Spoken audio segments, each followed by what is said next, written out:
Muchas gracias, Padre. Gracias por esta noche especial, donde podemos celebrar también el cumpleaños de Rubén.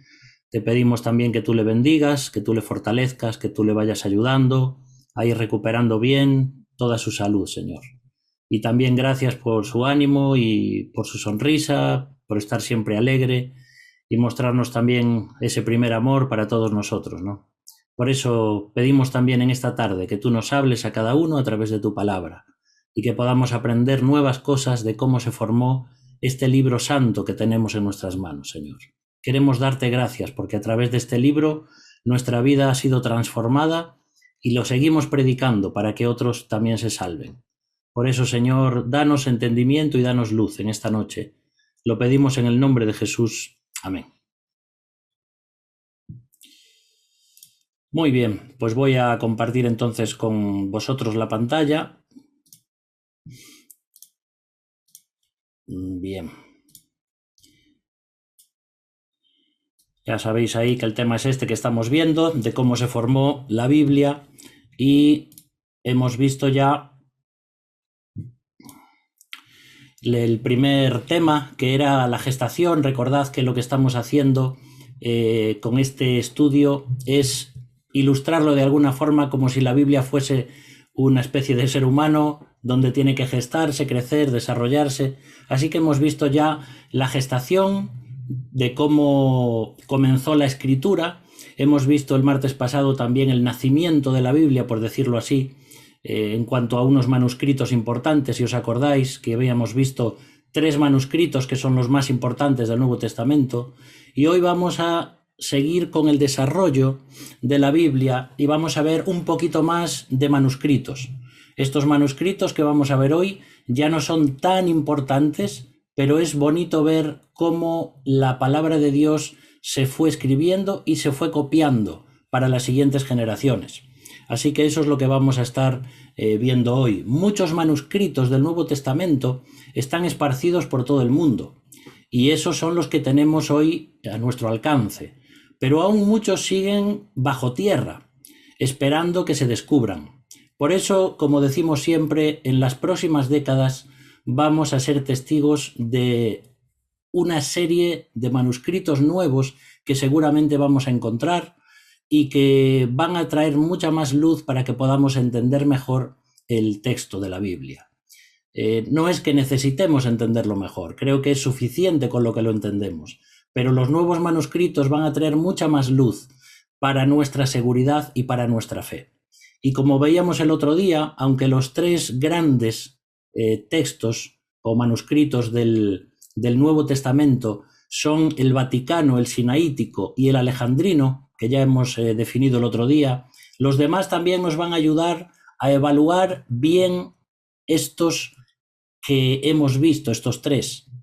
Con ellos sería suficiente, pero con todos los miles de manuscritos adicionales que hay, todo eso los complementa.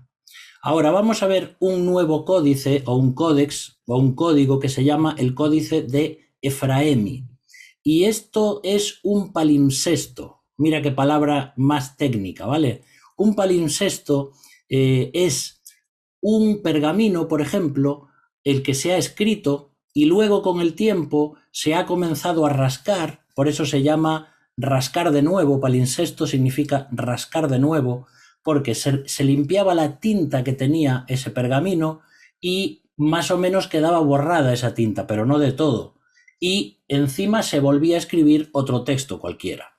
Así que ya sabéis que cuando hablemos de un palimpsesto, estamos hablando de un texto, de un manuscrito que ha sido escrito por encima, como si hoy en día lo borrásemos con una goma, pero no se fuese totalmente la escritura anterior y volviésemos a escribir por encima. Por ejemplo, este que tenéis aquí en la imagen es ese códice de Efraemi, donde podéis ver que está escrito en letra más negrita la tinta nueva que se ha escrito, pero por debajo veis cómo tiene también otra escritura. Gracias a los rayos ultravioleta y también a la informática y al avance técnico de los ordenadores y de las computadoras, se han podido decodificar estos textos, aunque tengan por encima otro tipo de tinta.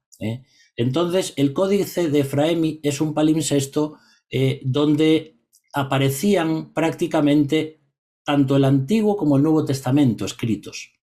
Y muchas de esas hojas se perdieron. Entonces, en el siglo XII se copiaron encima de las hojas que quedaban 38 sermones de un escritor y teólogo que se llamó Efrén de Siria. Por eso se llama el Código de Efraemi, porque viene del nombre de Efrén, de los sermones que se copiaron encima de lo que estaba escrito por debajo. Entonces, gracias a estos métodos científicos modernos, se ha descubierto que lo que estaba debajo justamente era una Biblia, es decir, el Antiguo Testamento y el Nuevo Testamento. Este escritor era del siglo IV y ahora mismo este códice se conserva en París, desde el año 1500 que está allí en París. Y si os acordáis de este apellido de Tischendorf, que ya vimos el otro día, que fue, ¿os acordáis? Un teólogo alemán que fue al monasterio de Santa Catalina en el Sinaí, ¿os acordáis? Hemos visto cómo él fue allí a recuperar manuscritos antiguos. Bueno, pues lo que hizo este hombre, Tischendorf, fue descifrar este códice de Efraemi. Fijaos que lo hace ahí en 1840. Es verdad que no había las técnicas que tenemos hoy, pero sí que había productos químicos que se podían usar para ver bien la letra que había debajo. Y él, letra por letra, fue reconstruyendo todo el texto que era un manuscrito del siglo V. Así que fijaos lo importante de todo esto. A nosotros puede que nos parezca simplemente interesante, pero descubrir un texto así y saber que ahí está escrito la palabra de Dios que ha sido copiada de otras copias es realmente asombroso. Y las personas que se dedican a esto prácticamente lloran cuando ven un texto semejante, ¿no? Porque es recuperar algo del pasado que va a traer luz también para entender y para ver cómo los escritores bíblicos han hecho copias y copias y copias, y hay muchísimas copias. Si os acordáis, cuando estaba hablando el domingo Maicon en su mensaje por la mañana, él también daba una serie allí de libros y de manuscritos que me hacían pensar en este estudio que estamos dando. Y decía allí, ¿os acordáis de la Ilíada y de la Odisea de Homero, que había pocas copias y sin embargo hoy nosotros tenemos muchísimas copias? Por eso que podemos estar seguros de que la palabra de Dios, la que tenemos hoy, es prácticamente igual que la que teníamos en el original. Hay otro códice también del Nuevo Testamento. Recordad que hemos dejado el Antiguo Testamento para investigar después y hemos comenzado por el Nuevo. Entonces, este códice de Bezae, que se llama, o el código de Beza, está en la Universidad de Cambridge y fue el reformador Teodoro de Beza quien lo regala a esa universidad en 1581. Por eso se llama códice Bezae, porque fue Beza el que lo tenía. Veis que a veces se pone simplemente el nombre de la persona que lo tenía o el que lo descubre. Esto pasa también a veces hasta cuando se descubre una nueva especie, algún animal. A veces se le pone algún nombre latino que tiene que ver con el apellido del descubridor, etcétera, etcétera. Y este códice Bezae lo que tenía eran 4 evangelios, el libro de los Hechos y Tercera de Juan. No tenían otras cartas del Nuevo Testamento. Y son 406 hojas de vitela delgada. La vitela es una piel de ternera, ¿sabéis? Fíjate que la palabra vitela viene del latín vitula, que es un diminutivo, de ternera. ¿Por qué de ternera? Mirad esto que es muy curioso, y es que cuando una ternera, un nonato, es decir, nacía muerto o no se desarrollaba completamente y la ternera lo expulsaba, se usaba la piel tierna de ese nonato para escribir, porque era una piel muy finita y que iba a ser muy buena para escribir luego. Así que fijaos de dónde viene la palabra vitela. Cuando veáis o escuchéis o leáis algo acerca o escrito sobre vitela, ya sabéis que es la piel de un ternerito o una ternerita nonato, ¿de acuerdo? Entonces vemos cómo la imaginación también de las personas pues aprovechan estas cosas para que las pieles sean mejores y más finitas que las otras, como por ejemplo de antílope, como veíamos el otro día. El Códice Bezae es un texto bilingüe, es decir, que en la columna de la izquierda aparece el texto bíblico en griego y en la columna de la derecha aparece en latín. Y no es el único en el que sucede así. Por eso que hay diferentes códices donde aparecen en dos columnas y en dos idiomas diferentes. En este Códice Bezae, que lo veis aquí, tal como es, si sabemos griego podemos ver en la columna de la izquierda cómo está escrito en griego y en la columna de la derecha veis las letras en latín. ¿De acuerdo? Ahora, ¿qué pasa con este códice? Pues que tiene adiciones y omisiones sospechosas. Es decir, aunque es muy cercano a todos los demás códices y prácticamente es lo mismo, en algunas cosas añade cosas al texto que no tenemos en las escrituras hoy.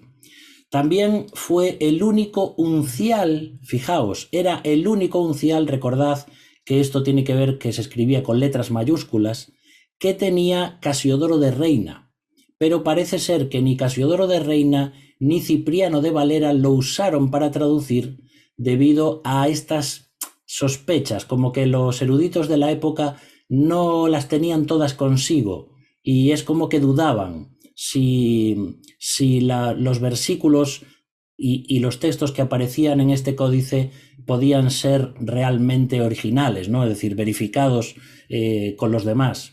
Por ejemplo, un versículo que sí aparece en la Biblia, por ejemplo, Reina Valera 60 o en la Biblia de las Américas que tenemos hoy, es el de Lucas 9:55, donde dice: vosotros no sabéis de qué espíritu sois. Si os acordáis, es aquel texto donde están los discípulos y le dicen a Jesús: ¿quieres que hagamos que descienda fuego del cielo y los destruyamos a todos? Bueno, parece ser que esa frase no aparece en los mejores manuscritos, sino que simplemente el versículo dice que Jesús les exhorta, les riñe y ahí se apaga el versículo. Pero no aparece esa frase: vosotros no sabéis de qué espíritu sois. Entonces, esa frase sí aparece en este código Bezae, pero no parece que el original haya contenido esta frase. De todas formas, estos añadidos que hay, como vamos a ver también pasajes de la mujer adúltera o textos espurios que parece que no estaban en los mejores manuscritos más cercanos al original, para nada tienen que ver con textos doctrinales ni para nada cambian nada de lo que tiene que ver con el Evangelio, ni con la doctrina cristiana, ni con las verdades fundamentales de las Escrituras. Son simplemente añadidos o pequeñas historias que se quitan o se ponen.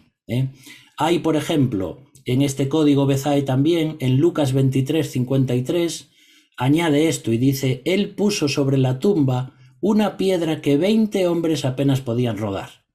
¿Verdad que ese texto no os suena? Porque no está en nuestras Biblias. Y este códice sí que lo añade. Por eso que se sospecha un poco de que estas adiciones que había ahí a ese códice no eran las frases que habían sido inspiradas por Dios a los escritores originales, sino que fueron añadidos por copistas, que fueron luego escribiendo. También hay en Hechos 7:10, dice: ellos descendieron los 7 escalones. Ahí es cuando está hablando de cuando un ángel va y saca a Pedro de la cárcel y lo despierta y van pasando las puertas de la cárcel y dice que luego él y Pedro descienden 7 escalones. Eso tampoco nos suena, ¿verdad? Bueno, pues es otra añadidura que tiene este código.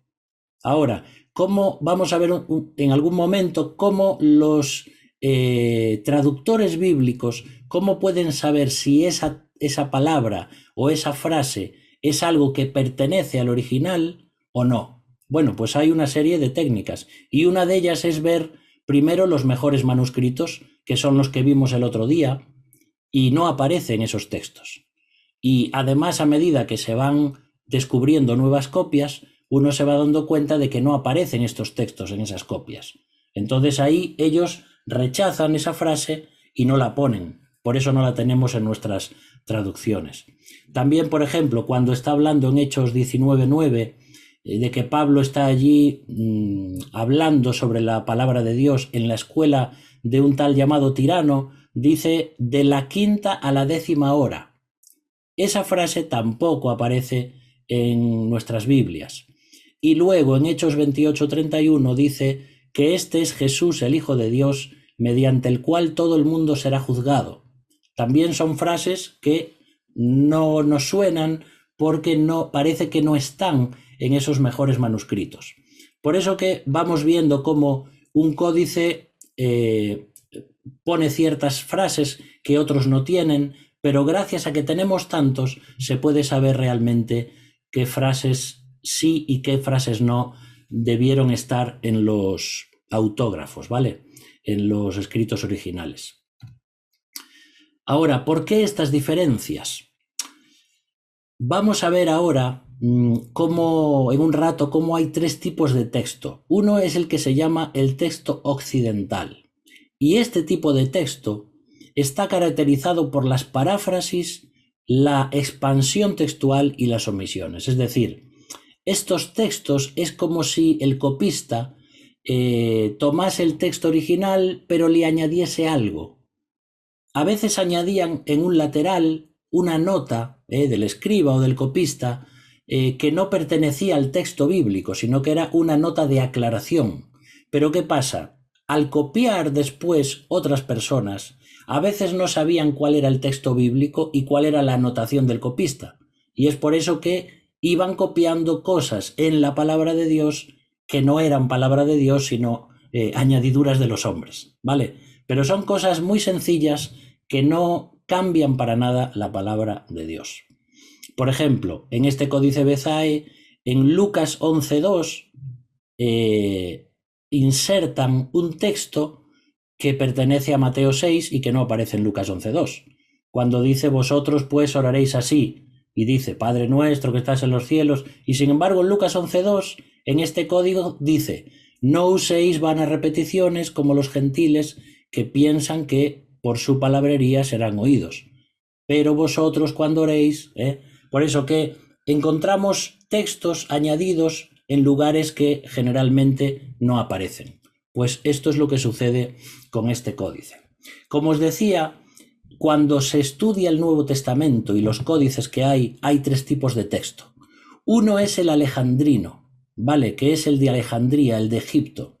Por eso, los mejores textos, los más fieles, por decir así, pertenecen al alejandrino, a los textos de Alejandría. Después están también los textos occidentales, pero son como el que acabamos de ver en el Códice Bezae. Y esos textos ya no son un poco sospechosos porque vemos cómo añaden cosas que parece que no están en los demás. Y luego está también el texto bizantino, que tenían que ver con la Edad Media. Ahora, si queremos usar un texto o traducir un texto, debemos ir a los mejores, que son los que están escritos en texto alejandrino. Fíjate que hay actualmente unos 280 unciales del Nuevo Testamento. Recuerda, son manuscritos hechos con letra mayúscula. Recuerda que Casiodoro de Reina tenía 1. Nosotros hoy tenemos 280. Con eso que estamos diciendo, que podemos compararlos entre ellos, como veremos el próximo día, lo que se llama la crítica textual, y en ellos podemos ir, o van haciendo los expertos, van descartando o poniendo según ellos ven lo que está en unos y lo que está en otros. Es toda una ciencia esto, ¿vale? Pero para nada los críticos textuales, aunque la palabra crítica suena así negativa, pero se llama así, la crítica textual es como tamizar el texto para sacar la paja y dejar lo mejor, lo que se supone que es el texto más próximo al original. Y todo eso tiene unos años de estudio y las personas se especializan en esto. Por eso que podemos confiar en las personas que se dedican a esta ciencia, porque se están descubriendo muchos y mejores manuscritos. Vamos a ver otro códice también, el códice que se llama Claromontano. ¿Por qué se llama así? Porque viene de Clermont, un lugar en Francia. ¿Veis cómo se encontró allí? Pues entonces le llaman Claromontano. Y es este códice que tenéis ahí. ¿Veis cómo ahí pone Caí, Mei, Ceo, Ana, Tohet? Vale. Entonces son textos que aparecen en el Nuevo Testamento en griego. Y este ya es un texto que viene del siglo VI, escrito en el siglo VI. Y lo único que aparece en estos manuscritos son las cartas de Pablo. Por eso decíamos el martes pasado que no es que aparece todo el Nuevo Testamento, sino que en algunos códices aparecen algunas cartas, en otros aparecen los evangelios y en otros libros. No aparece en el Nuevo Testamento completo. Y a veces son trocitos de manuscrito que son muy pequeños y que tienen que reconstruir y formar como un rompecabezas. Y este códice está escrito en 533 hojas, también en vitela delgada. Y perteneció también a Teodoro Beza. Pero luego fue editado por Tischendorf. Ese hombre, qué gran hombre fue, ¿no? De buscar en diferentes lugares textos antiguos para encontrar los manuscritos de la palabra de Dios, ¿no? Hizo una gran obra. Y este códice claromontano se encuentra hoy en día en la Biblioteca Nacional de París. Tenemos otro códice parecido, que este es el códice laudiano. Claro que estos nombres no nos vamos a acordar dentro de una semana, pero es simplemente para que sepamos cómo la escritura, desde los primeros originales que escribieron los agiógrafos, los escritores originales, Mateo, Marcos, etcétera, etcétera, luego se fueron haciendo copias y en los siglos siguientes lo que va a pasar es que otras personas van a copiar esos textos y van a empezar a surgir este tipo de códices. Pero vienen todos del original. El códice laudiano pertenecía al obispo Laud, por eso se llama laudiano, y fue regalado a la Biblioteca Bodleian en Oxford en 1636. Claro que las bibliotecas importantes de estas grandes universidades tienen estos códices como oro en paño, ¿no? Porque son cosas muy importantes. Y este fue escrito ya a finales del siglo VI. Y también fue escrito en griego y en latín, y concuerda con el texto bizantino. ¿Os acordáis que el texto bizantino es más bien aquellos que se escriben en lo que tiene que ver con la Edad Media? Así que es otro códice donde se puede buscar información. Tenemos otro códice más que es el Códice Regio, o el Codex Regius, y este es ya del siglo VIII. Veis que los que habíamos visto el otro día, que eran los más importantes, el Sinaítico, el Vaticano, etcétera, eran de los siglos III y IV. Estos ya son casi el doble de tiempo.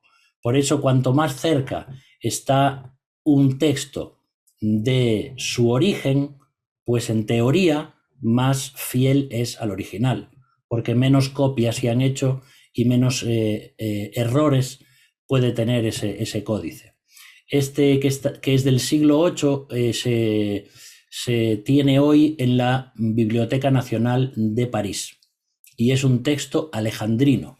Y como hemos dicho, los textos alejandrinos son textos en los que se puede confiar, son los mejores textos, aunque pertenezcan a siglos más tardíos. Tenemos otro manuscrito que es el Frere Washington, porque fue obtenido en 1906 por Charles Frere de Detroit, ¿vale? De ahí viene el nombre de Frere o Frere, no sé cómo se diría, cómo se dice en inglés.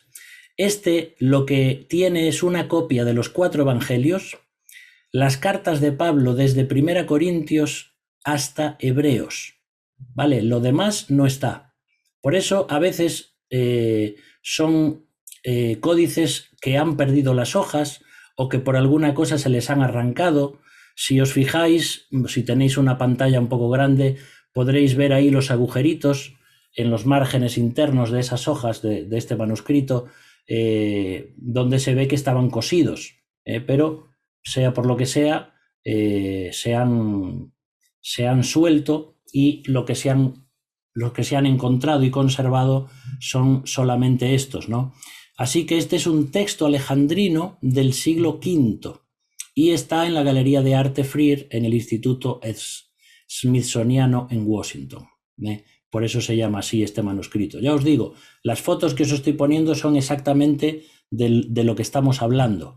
Por eso que todo esto lo podéis ver en internet, podéis buscar el nombre, y hay algunas bibliotecas a las que se puede acceder de forma virtual y tú puedes buscar textos de la escritura y leer manuscritos del siglo VII, VIII, IV, o el que sea, y leerlo desde tu casa, porque te dan acceso, por ejemplo, en Israel, donde hay manuscritos del Mar Muerto, hay una biblioteca en Jerusalén donde te permiten acceder y ver, porque están digitalizados esos documentos y tú puedes verlos, ¿no? El texto de Isaías, etcétera, etcétera. Claro que para poder verlos y leerlos necesitaríamos saber esos idiomas, ¿vale? Pero hoy se puede, tenemos a nuestro alcance cosas increíbles, ¿no? Estamos viendo lo que es la palabra de Dios que fue siendo copiada a lo largo de los siglos. Bueno, y después de los manuscritos unciales, que son con mayúsculas, tenemos también los manuscritos minúsculos, que, como su nombre indica, pues están escritos en letra minúscula, pero estos ya son de los siglos sucesivos, ¿vale?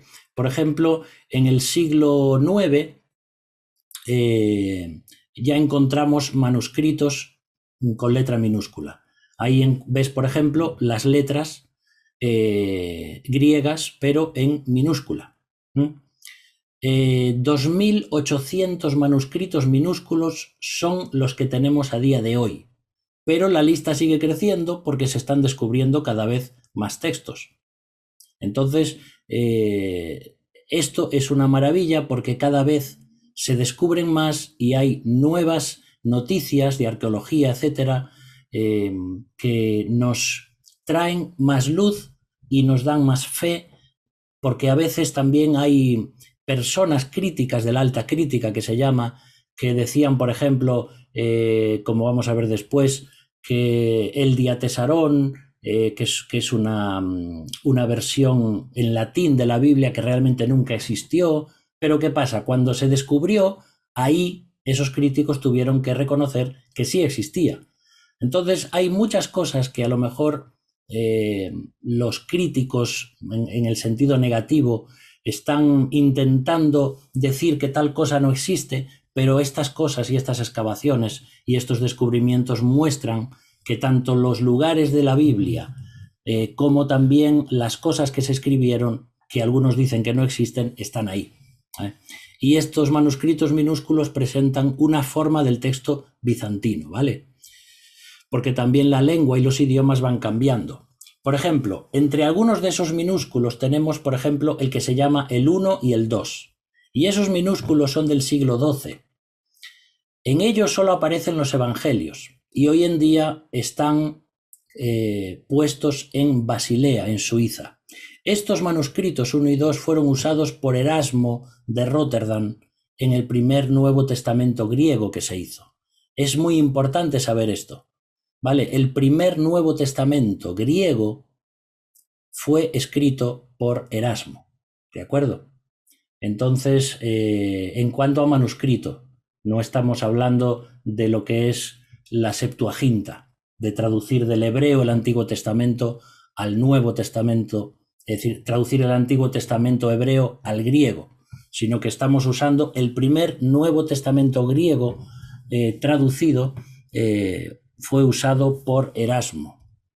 Luego tenemos, por ejemplo, también este, que es el minúsculo 13. Y este es también del siglo XII y siglo XIII. Y está en París.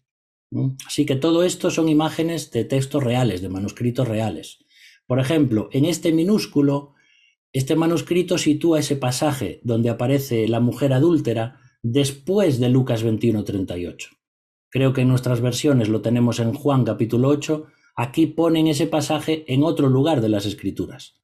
Y de hecho, ya los mejores manuscritos ya están diciendo que ese pasaje es un texto espurio, que realmente no pertenece a la palabra de Dios. Sin embargo, se ha predicado mucho sobre él y tampoco hay ningún problema. Pero claro, cuando uno sabe que ese texto no es palabra de Dios por todos los nuevos avances, entonces ya queda en la conciencia de cada uno si va a predicar de ese texto o no. Pero ya te digo, queridos hermanos, esto no afecta para nada la palabra de Dios, porque no podemos pretender que la Biblia que nosotros tenemos en castellano es así como salió de los labios de Dios o de la pluma de los escritores bíblicos, porque estamos viendo cómo a lo largo del tiempo todas estas copias que se han hecho contienen errores, etcétera, etcétera.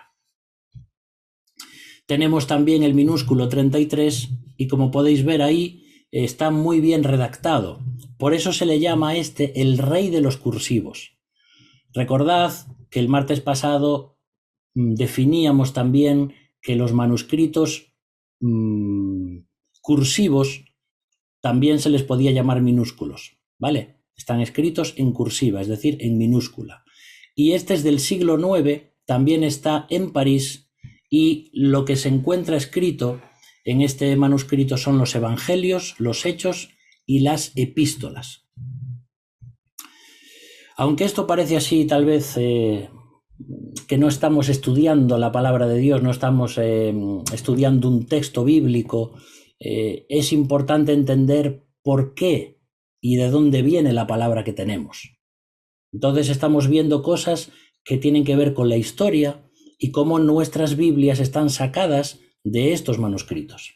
Este es el minúsculo 61 y es del siglo XIV y XV. Veis cómo los minúsculos cada vez se van más allá en el tiempo. Por eso no son tan fiables, claro, como los mejores manuscritos. Y este está en la capital de Irlanda, ¿vale? En Dublín. Tenemos otro minúsculo. Esta es la mejor foto que conseguí y realmente no se ve nada bien. Pero también es porque las letras se escribieron en letra dorada y plateada y la vitela de color púrpura. Así que fíjate, lo que se ha hecho con este minúsculo 565, su original es que la tela de un nonato se ha teñido de púrpura y luego se ha escrito sobre él letras doradas y plateadas, es decir, es como si fuera una edición de lujo. Y aquí aparece la copia de los evangelios del siglo IX. Está copiando evangelios del siglo IX y está hoy en día guardado en San Petersburgo, en Rusia. ¿Veis entonces cómo hay no solamente unciales, sino también minúsculos? El minúsculo 1739, fíjate que estos son simplemente ejemplos, porque si hay, mira, 1739, imagínate ver uno por uno, ¿vale? Son simplemente ejemplos para que veáis lo importante que son. Este es un manuscrito del siglo X.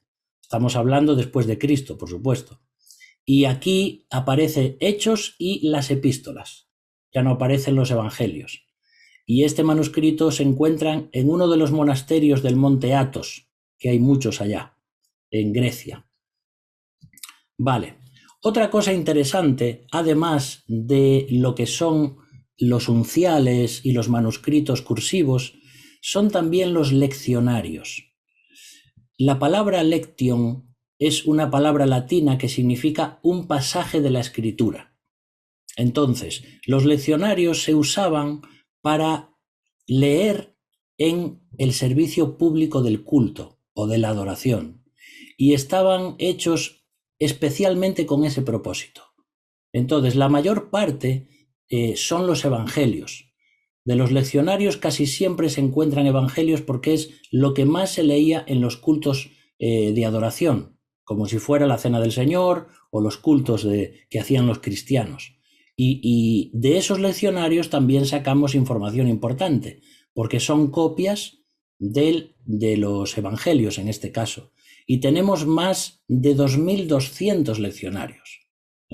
Entonces, todas estas cosas se complementan y se ayudan y se apoyan unos a otros para sacar el mejor texto de las Escrituras. Luego también tenemos versiones y traducciones antiguas. Ya no estamos hablando de los manuscritos, sino de versiones y traducciones. Y claro, estos no son tan importantes debido a la traducción. Ya sabéis que cuando se traduce de un idioma a otro, se pierde parte del sentido, es decir, ya no tienes el 100% de lo que el idioma dice, sino que tienes que traducirlo con otras palabras. A veces no hay exactamente la misma palabra en el nuevo idioma y hay que usar alguna parecida o inventársela porque no puedes decir lo mismo. Por ejemplo, hay expresiones en un idioma que son esas frases cliché que usamos que son muy difíciles de traducir y que no tienen sentido en otros idiomas. Puedes pensar, por ejemplo, en alguna frase del idioma gallego, por ejemplo, que tenemos nosotros en Galicia, esta frase que a veces decimos, o que dice mucho mi suegro, as que valen son as feitas. Tú no puedes decir las que valen son las hechas. Eso traducido no tiene sentido. En el castellano habría que decirlo con otra especie de refrán, como cuando decimos que me quiten lo bailado. Entonces, estas expresiones del lenguaje que se conocen en un idioma, traducirlas a otro idioma no tiene sentido. Hay que traducir otra cosa, que diga más o menos lo mismo. Y esto pasa del inglés al español o, en este caso, del griego a otros idiomas. Por eso, las traducciones pierden parte de lo que es el original. Y esto pasa en la Biblia y es por eso que hay textos de las Escrituras que no somos capaces de entender porque la traducción no pudo plasmar toda la riqueza del original. Pero aún así es la palabra de Dios. ¿De acuerdo? Entonces, estas versiones y traducciones antiguas se traducen del griego a otros idiomas. ¿Por qué? Porque aunque en el Nuevo Testamento el griego era como el idioma universal del helenismo, luego en los siglos posteriores había otros idiomas y el griego tuvo que ir traduciéndose. Entonces fíjate ya cómo del hebreo del Antiguo Testamento o del arameo hay que traducir al griego, ya se pierden cosas en la traducción. Del Nuevo Testamento griego hay que traducir a otras lenguas y ya se pierden cosas en la traducción. Son de especial importancia en estas traducciones la siríaca, la latina y la copta, que es la egipcia. ¿Vale? Estas son versiones y traducciones antiguas que comienzan a traducirse desde el siglo II. ¿Vale? Esto es importante que lo entendamos. Por ejemplo, las versiones siríacas era el sirio que se hablaba en Siria y en Mesopotamia. Las personas que no entendían griego tuvieron que traducir el texto del Nuevo Testamento griego al sirio, que es prácticamente igual que el arameo. Entonces, esa ya es otra traducción. Las versiones siríacas tienen que ver con esto. Por ejemplo, lo que os decía antes en cuanto al diatesarón o diatesaron, no sé exactamente cómo se acentúa, esta es una imagen de su interior. El diatesarón significa literalmente por medio de 4. Entonces, ¿qué era el diatesarón? El diatesarón era una versión siríaca que hizo una armonía de los evangelios, es decir, como si copiara digamos de forma cronológica Mateo, Marcos, Lucas, Juan, y para ver qué iba antes y qué iba después. ¿De acuerdo? Esto lo compiló Taciano y fue la primera armonía que se hizo de los evangelios. ¿Vale? En vez de leerlo primero Mateo, luego Marcos, etcétera, etcétera, se compiló de forma cronológica, insertando textos de uno o en otro, igual que tenemos hoy con las Biblias cronológicas. ¿Vale? Para entenderlo tal como se dio en el tiempo. Y esta armonía fue del siglo II. Es la primera que se hizo y circuló ampliamente y fue muy popular. Fue tan popular que hasta quisieron quitarla de en medio, pero luego vuelve a aparecer, está el diatesarón. Y se halló un fragmento en 1933 en Dura Europas, que era un lugar en Roma, en las riberas del Éufrates, donde se estableció una fortaleza romana. Y cuando este lugar fue conquistado en 256 después de Cristo, de ahí, de ese lugar, es donde se halla después un fragmento del diatesarón. Vale, así que ya es una versión traducida, vale, ya no estamos hablando de manuscritos, de copias del original, sino de versiones o de traducciones. También hay otra que se llama la antigua siríaca, y esta aparece en dos tipos de manuscrito diferentes. Una es la siríaca curetoniana y otra es la siríaca sinaítica. La curetoniana es una copia del siglo V de los Evangelios y se llama así porque tiene que ver con los trabajos que hizo William Cureton, ¿vale? Por eso se llama curetoniana. Y la siríaca sinaítica se llama así porque se descubrió en el monasterio de Santa Catalina, que ya hablamos el otro día. En ese monasterio se descubrieron muchos manuscritos antiguos. Se descubrió por dos hermanas gemelas, historiadoras, en 1892, allí en el Sinaí. Y la copia siríaca más antigua es esta, la sinaítica.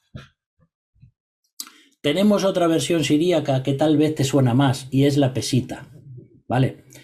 La pesita, de hecho, la puedes tener hoy, puedes comprarla, porque es una versión, la puedes tener en digital o la puedes tener en papel, pero es una versión traducida del sirio al castellano, ¿de acuerdo?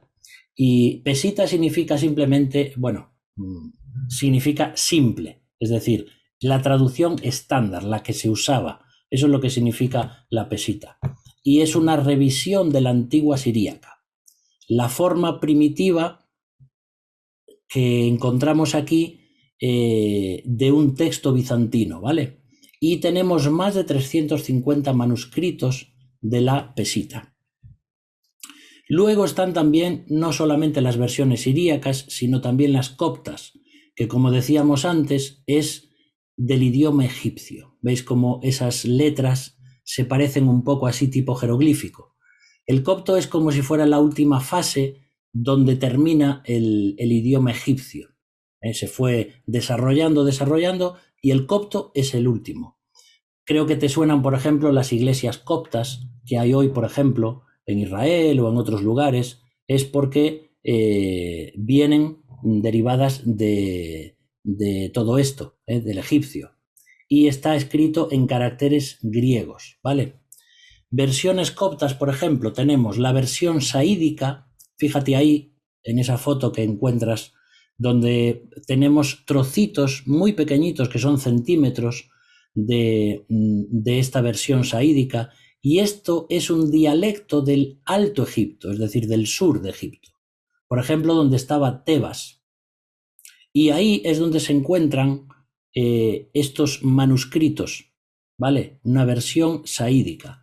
Y hay extensos manuscritos de los siglos III y IV. Aunque al principio no había muchos, se han descubierto recientemente manuscritos mucho más largos, que ya no son simplemente trocitos. Date cuenta que todo esto son trozos de la palabra de Dios, de copias de la palabra de Dios, que van apareciendo en diferentes lugares del mundo. Otra de las versiones coptas también es la versión boárica, y este ya es del norte de Egipto, el dialecto del Bajo Egipto. Eso es donde está Alejandría y donde estaba el delta del Nilo, ¿vale? De ahí es donde sale esta versión, y también una versión copta. Y ahora vamos a entrar, ya un poco para terminar, en lo que son las versiones latinas. Esto es lo que más nos interesa a nosotros, porque la primera Biblia que se hace en español procede del latín. ¿De acuerdo? Entonces vamos a ver hoy un poquito en cuanto a ese tema. Nosotros no vamos a traducir, o los textos que tenemos nosotros, nuestras Biblias no están traducidas de otros textos o de otros manuscritos, sino del latín. Por ejemplo, las cartas de Pablo al latín ya se comenzaron a traducir en el año 180 después de Cristo. Date cuenta que el Apocalipsis de Juan se escribió sobre el año 96 después de Cristo. Pues menos de 100 años después ya se estaban traduciendo las epístolas de Pablo al latín, que iba a ser también el idioma de Roma. Entonces, esto es muy importante también entenderlo. Y una de las versiones más importantes, que seguro que te suena, es la Vulgata latina. Esto tiene toda una historia, ¿no? Pero lo vamos a hacer un poquito breve. Fíjate, por ejemplo, esa imagen, que es una Vulgata latina bien adornadita, ¿no? Es decir, eran trabajos de diseño. Y Jerónimo fue el primero que hace, el que escribió, el que tradujo esto al latín, ¿no? Jerónimo nació en el 345 después de Cristo en Grecia y estudió latín, griego y retórica, que es lo que se estudiaba para aquellos que iban a ejercer la abogacía. Luego se fue al desierto a estudiar con unos ermitaños sirios y ahí aprendió, por ejemplo, hebreo con ellos. Luego el obispo Damasus de Roma le comisiona para que de todos esos textos que hay sueltos del latín, él haga una edición única para pasar el Nuevo Testamento al latín. Y esta es la comisión que le da Damasus de Roma. En el 384, Jerónimo termina la edición de los Evangelios. Pero luego hubo una serie de problemas ahí y él se tiene que ir a vivir a Israel y se va a vivir a Belén. Y allí termina la traducción del Antiguo Testamento hebreo al latín. Por eso la Vulgata significa literalmente común. La Vulgata latina es la común latina, es decir, la que se aceptaba comúnmente, una versión de confianza. Por eso se llama Vulgata latina. Pero ¿qué pasa luego? Por ejemplo, en el siglo XIII, un teólogo, Stephen Langton, creo que era francés, divide en capítulos la Biblia Vulgata, y son los capítulos tales como los tenemos hoy, fíjate. Es decir, para una forma de leer más práctica, pues a este hombre se le ocurre al texto, que era todo seguido, ponerle capítulos. Luego, más adelante, vendrían los versículos, pero vemos como los textos de los manuscritos no tenían estas divisiones. Pues este hombre, Stephen Langton, la divide en capítulos y es lo que permanece prácticamente hasta el día de hoy. Y luego en el Concilio de Trento, que fue muy importante, en 1546, se hace ya oficial la Vulgata latina y se acepta como esa versión de la Iglesia Católica. La antigua latina, aquí tienes también una imagen, fue la primera traducción que se hace en latín, pero tenemos que tener en cuenta que era el texto occidental. Entonces, como vimos antes, estos textos añaden cosas o quitan cosas que parece que no están en los originales. De todas formas, la Vulgata latina tiene hoy más de 10.000 manuscritos. Después de la Septuaginta, es decir, de la traducción del Antiguo Testamento hebreo que se pasó al griego, la Vulgata es la traducción más importante de las Escrituras.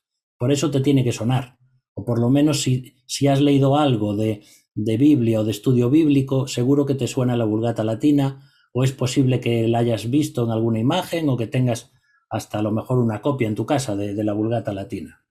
La Vulgata va a funcionar en Europa como la Biblia occidental durante 1000 años. Así que fíjate la importancia de la Vulgata.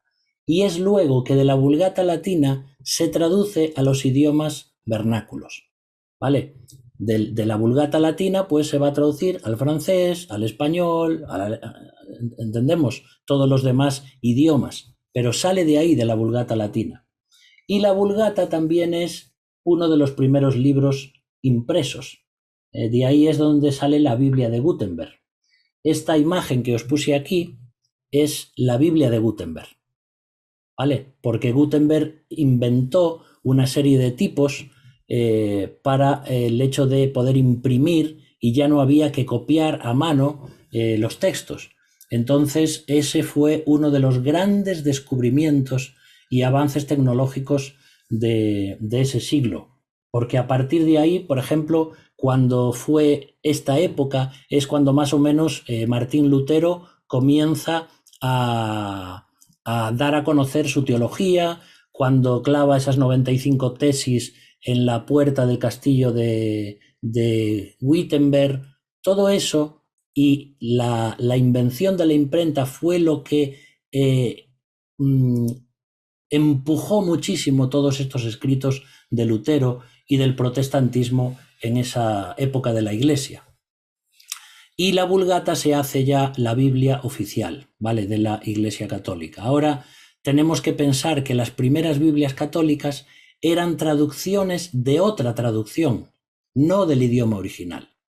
Por eso es que a veces hay esos problemas con los libros deuterocanónicos o los libros apócrifos, porque no se está traduciendo del original, sino que se está traduciendo directamente de la Vulgata latina. Y esto es lo que pasa a veces con algún versículo que podemos tener. Cuando estudiemos eso veremos que tal vez se usa la Vulgata latina para traducir la Biblia y entonces no está completamente de acuerdo al original bíblico. Ahora, ya para terminar en esta noche, que creo que ya estáis un poco saturados de códices y de minúsculos y mayúsculos y no sé qué, quiero leeros unos versículos que aparecen en 1 Corintios 15, versículos 3 y 4. Y ahí el apóstol Pablo dice: porque primeramente os he enseñado lo que asimismo recibí, que Cristo murió por nuestros pecados conforme a las Escrituras, y que fue sepultado y que resucitó al tercer día conforme a las Escrituras. Sabéis que cuando el Nuevo Testamento se está escribiendo y los autores del Nuevo Testamento escriben, cuando se refieren a la palabra Escrituras, ¿a qué se están refiriendo? Al Antiguo Testamento. Entonces Pablo está diciendo: os he enseñado que Cristo murió por nuestros pecados, y así es lo que decían y lo que dicen las Escrituras del Antiguo Testamento, y que fue sepultado y que resucitó al tercer día de acuerdo a lo que estaba profetizado en el Antiguo Testamento. Ya veíamos el otro día, me parece, que para los judíos era impensable el tema de la resurrección corporal. Sin embargo, eso que era un misterio ya estaba profetizado en el Antiguo Testamento. Por eso, hermanos, el Nuevo Testamento, cuando se escribe, nos está recordando al Antiguo Testamento. Y las Escrituras que nosotros tenemos hoy, tenemos que creerlas, tenemos que vivirlas, tenemos que amarlas, sabiendo que son la palabra santa de Dios. Y nuestras vidas deberían ser también de esta forma. Como dice Pablo 2 veces en estos versículos: conforme a las Escrituras. Conforme a las Escrituras. En Cristo se cumple toda la profecía del Antiguo Testamento. Y aún mucha profecía que falta por cumplirse. Pero todo apuntaba a Cristo. Todos aquellos eran tipos de Cristo. Y en el Nuevo Testamento encontramos los antitipos del Antiguo Testamento. Y todo eso se escribió para nuestra enseñanza. Y cuando pensamos en estas Escrituras que estamos viendo, cómo Dios fue guiando todas estas cosas a lo largo de la historia, no podemos dejarnos de sorprender. Porque fijaos, hermanos, los originales ya no están, pero se han escrito una y otra vez copias y copias y copias, y prácticamente son todas iguales, a pesar de ciertas variantes que hay, como veremos en otra clase, pero podemos confiar en las Escrituras. La Biblia que tienes en tus manos sigue transformando vidas, sigue dándonos consuelo leer los Salmos, sigue dándonos ánimo leer las promesas del Antiguo Testamento, sigue dándonos más fe leer el Nuevo Testamento. No importa que sea una traducción, No importa que sea una versión diferente, como todo sale de los manuscritos originales, y eso es palabra de Dios, el Espíritu de Dios lo usa para bendecirnos, para consolarnos, para darnos convicción de pecado a aquellos que todavía no son salvos, y eso todo es un milagro de Dios, queridos hermanos. Por eso yo os quiero animar a dedicar más tiempo, yo el primero, a las Escrituras, a leer y a saber que todo está conforme a las Escrituras, que toda la palabra de Dios y todo lo que sale de su boca dice no volverá a él vacío, sino que hará lo que yo quiero y hará mi voluntad. Dios es el Dios de la Biblia. Dios es el autor de la Biblia. El Espíritu Santo es el autor de la Biblia. Y Cristo es la palabra, igual que la palabra es Cristo. Por eso, hermanos, vamos a dejar aquí este estudio y si Dios quiere el próximo día vamos a ver algunas cositas más ya que nos van a ir acercando cada vez más a lo que queremos, que es desde aquellos manuscritos tan antiguos, cómo vamos llegando hoy a la Biblia que tenemos. Bueno, eso es poco a poco lo que estamos viendo, iremos llegando, pero de una forma general, porque no tenemos tiempo para ver tantos y tantos manuscritos. Espero que estos estudios te puedan estar ayudando y nos puedan animar a confiar en que la palabra de Dios es verdadera. Muy bien, vamos a terminar aquí. Y de nuevo repito, como siempre, que cualquier duda, cualquier pregunta, lo que necesitéis, o si queréis algún material adicional para leer, podéis escribir, podéis preguntar, y estamos aquí para intentar ayudar, ¿vale? A mí estudiar esto me da más fe, porque cuando escuchas de la palabra de Dios y empiezas a ver la historia y todo, cómo Dios fue cuidando de su palabra, me viene ahora la imagen como de un bebé, como si fuera la palabra de Dios, que Dios mismo, como si eso fuera su criatura, lo fue cuidando a lo largo de los siglos, mientras iba creciendo para que sea perfecto. Y eso es lo que tenemos en la palabra de Dios. Por eso esto que nos anime, que conforte nuestro corazón, que la podamos vivir y predicar a los demás. Vamos entonces a terminar y luego ya os quito el silencio para que podáis hablar. Gracias, Señor, por tu palabra. Gracias, Señor, porque es asombroso, Señor, ver cómo tu palabra a lo largo de los siglos se ha estado escribiendo, cómo has sido tú el primero que ha querido que tus hijos lo escribiesen en diferentes formatos, Señor, para que quedase para las siguientes generaciones. Pero gracias porque es leyendo tu palabra y estudiándola que somos salvos, que conocemos el Evangelio. Por eso, Señor, pedimos que nos ayudes a vivir estas cosas y a que confiemos cada vez más en tu palabra, que amemos tu palabra, porque eso será amarte a ti mismo. Por eso, Señor, pido que bendigas a cada uno de mis hermanos, mis hermanas, a estas familias también aquí representadas, y que nos ayude, Señor, a ser ejemplos y amadores de tu palabra en medio de un mundo que se pierde y que necesita de ti. Oramos en el nombre de Jesús. Amén.